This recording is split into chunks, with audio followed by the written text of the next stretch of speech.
Bien, merci Daniel d'avoir brossé ce tableau assez synthétique et puis également d'avoir ouvert vers l'avenir peut-être aussi nos interrogations. Et merci aussi d'avoir respecté le timing. J'avais l'horloge en face de moi.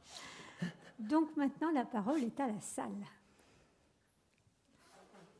Alors, je pense qu'il doit y avoir pas mal de personnes qui ont leur avis, leur vécu peut-être, leurs suggestions. Certainement. Comme il y a parmi vous des paroissiens, il y a des prêtres, il y a des... Voilà, je vois déjà la ville de Souvigny là-bas qui se manifeste. Madame Lochard. Et les cloches de je sais quelle ville. Voilà. Je voudrais savoir pourquoi les ADAP, qui avaient beaucoup, qui étaient en cours il y a quelques dizaines d'années, ont été un peu abandonnés, enfin, ou même peut-être tout à fait abandonnés. Alors ça a été Monseigneur Barbarin qui a souhaité qu'il n'y ait plus d'ADAP. Voilà. Et... vous lui demanderez, hein. Là, moi, je ne sais pas, mais il a souhaité qu'il n'y ait plus d'ADAP, et donc ça a été arrêté à ce moment-là. Excusez-nous, mais je crois que c'est un sigle qui n'est pas partagé par tout alors Assemblée l'auditoire. dominicale en l'absence de prêtre. C'était, voilà. Alors aujourd'hui, on va plutôt parler de liturgie de la parole, et justement, Monseigneur Perceroux a fait une lettre pastorale il y a, je ne sais plus combien d'années, pas bien longtemps, hein. 4 ans, 5 ans, en cet ordre-là, donc invitant à en refaire avec aussi un certain nombre d'indications pratiques pour les tenir. D'autres questions? D'autres suggestions? Je vous ai assommé. Non, mais c'est la digestion là qui peut-être ralentit un peu les neurones, mais je suis sûre que vous avez tous quelques opinions sur ces sujets qui nous touchent aujourd'hui, tous. Peut-être même certains de façon peut-être cruelle, ou alors au contraire peut-être de façon positive. Docteur Ruby. Je suis arrivé sur Moulins au moment de la présence de Monseigneur Quélin. Et à l'occasion d'échanges avec lui, j'avais cru comprendre qu'il y avait une action forte sur l'ordination de diacres. Vous n'en parlez pas. Est-ce que ça peut être intéressant dans cette vision, ou est-ce que c'est anecdotique ? C'est pas du tout anecdotique. Vraiment pas du tout.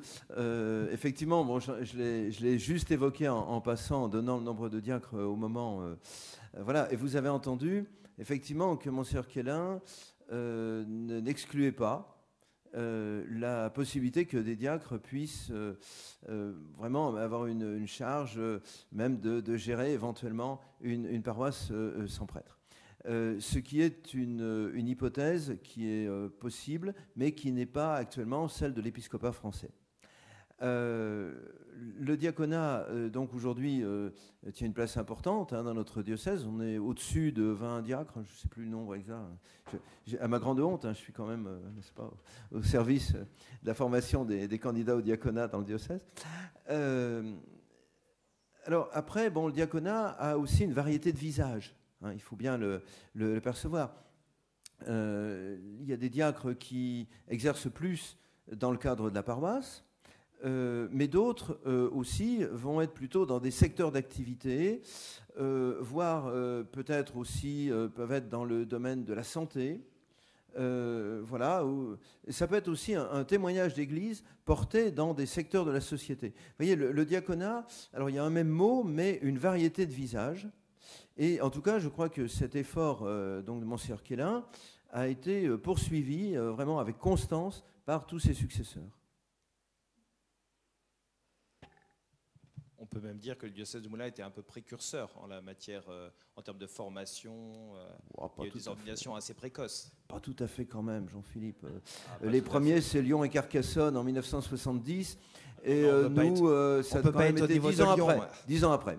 Mais en tout cas, Monseigneur Quélin était vraiment très personnellement très impliqué dans la... et tu as tout à fait raison, Monseigneur Quélin était très impliqué dans l'émergence du diaconat en France. Ouais. Évidemment, il est arrivé en 75, on ne pouvait pas lui demander d'ordonner des diacres en 70. Donc on ne pouvait pas être les premiers.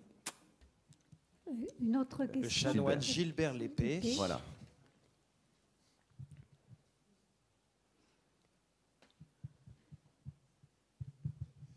À une époque, il y avait des croix de mission un petit peu partout. Il y en a, elles sont toujours là, mais à une époque, donc, il y avait des missions paroissiales.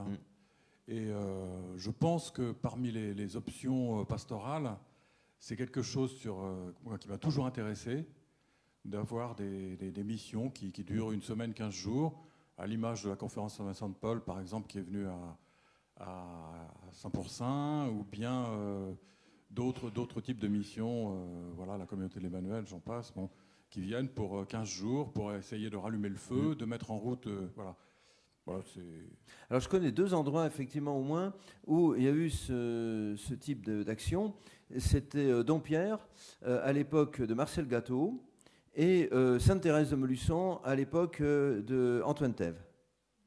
Il y en a sûrement eu d'autres, hein, mais au moins ces 2-là me reviennent en mémoire. Et c'est vrai que c'est quelque part actualiser quelque chose de très traditionnel, hein, puisque ça remonte, c'est Saint Vincent de Paul, hein, au XVIIe siècle, qui a formalisé, il n'est pas le premier, mais c'est lui qui a formalisé véritablement la mission paroissiale. Et donc c'est quelque chose de très traditionnel. Ça joue un très grand rôle au début, à la Restauration, hein, au moment de la restauration du culte après la Révolution. Hein. Vous avez notamment le très beau témoignage d'Eugène de Masneau, malheureusement dans une publication un peu confidentielle, donc dans la région de Marseille. Voilà, il y a eu des études aussi de fait, hein, sur ce sujet. C'était Sevrin, hein, c'est ça ? Alors bien sûr, mon ami Gaston Bordet, la grande mission de Besançon, 1825. Hein, voilà, on est bon pour l'année. Voilà, donc ça a été vraiment quelque chose de très important. Et puis, il y a eu donc ces tentatives. Alors, ça s'est essoufflé, il faut bien dire les choses, ça s'est essoufflé dans les années 50, où il y avait un centre national des missions de l'intérieur, conseil CPMI, je crois, centre pour les missions de l'intérieur, mais ça s'est essoufflé. Et là, il y a eu donc, effectivement, notamment dans le cadre du renouveau charismatique, de communautés issues du renouveau charismatique, il y a eu donc des efforts de refaire des missions avec peut-être un autre esprit. Voilà. Merci. Alors, je voudrais ajouter que le chanoine Craplet, que les historiens de l'art connaissent, puisqu'il a été l'auteur de nombreuses publications sur l'art roman, en particulier en Auvergne, avait été missionnaire diocésain dans le diocèse de Clermont et qu'il racontait que c'était pour lui une occasion de connaître particulièrement bien les campagnes. Et ça avait été pour lui l'occasion aussi de connaître particulièrement bien le patrimoine roman de l'Auvergne. Comme quoi les ouvrages qu'il a publiés. Voilà, c'était un effet d'émission. Voilà, donc nous allons continuer maintenant. Et maintenant, je vais donner le micro à Monseigneur Perso.